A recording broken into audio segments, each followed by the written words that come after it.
Hey, Damon here with Perimeters In.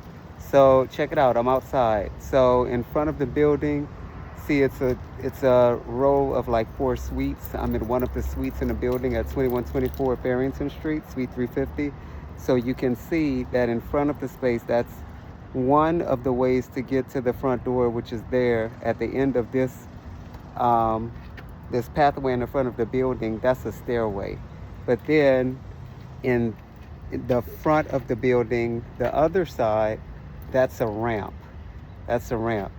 So it'll be a little bit hard to do, I think, a tunnel, and it'll look strange, and you would have to kind of designate what door is which way is the entrance into the space. But I mean, technically, you could kind of do some sort of an entrance. It's just that if you do a tunnel entrance, you're gonna have to say people come here, you know, on the side of the building that has the ramp, right? So they would come and kind of zigzag up in front of the building and then come to the space. So then when they come in, they can come through the door. Keep in mind the door swings this way, right? So it would swing into the tunnel. And then when you come into the space, you can see how we have it decorated. So in front of the space, you can see at the front door, we have piping drape, and that's sheer. You can also see that we have white drapes around the space on both walls. So this wall here, and then you can see there's a monitor. So if there's like a slideshow, I don't even know if he has that booked, but I can let you know. But if a client has a slideshow, they can play it on that screen there. That's an 80-inch screen. And then we have drapes on this wall as well.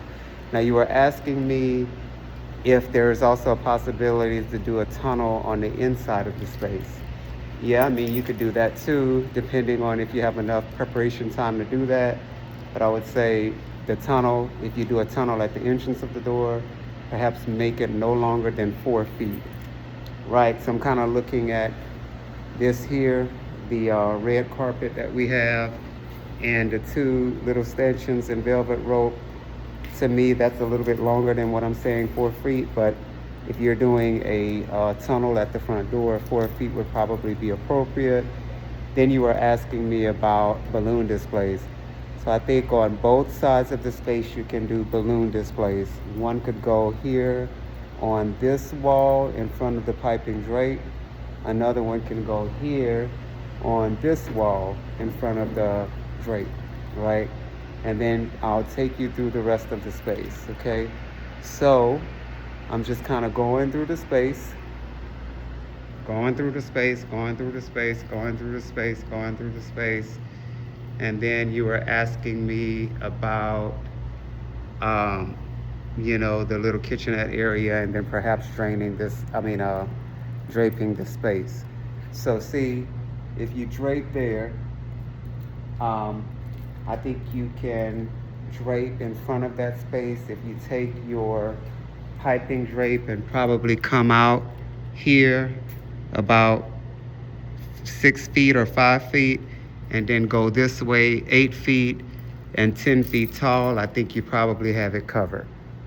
And then I don't really know where he is gonna put his food, but typically people put their food there on these 2 6-foot tables toward the back of the space. You can probably consider that. Then you can see that's my office. I'm kind of in and out of there. The DJ normally sets up in this corner where we have things stored. So all of this stuff moves out of the space. DJ sets up back here. I just ask that the DJ doesn't block my door right there, right? So they can set up kind of cat-cornered in this area back here. So I just want to kind of, pan out, and then I'm gonna just do one more around the room so you get a good feel for this. And imagine this based on the graphic that I showed you, and then we can go from there. And then bathrooms are out that door right there. So bathrooms are in that hallway.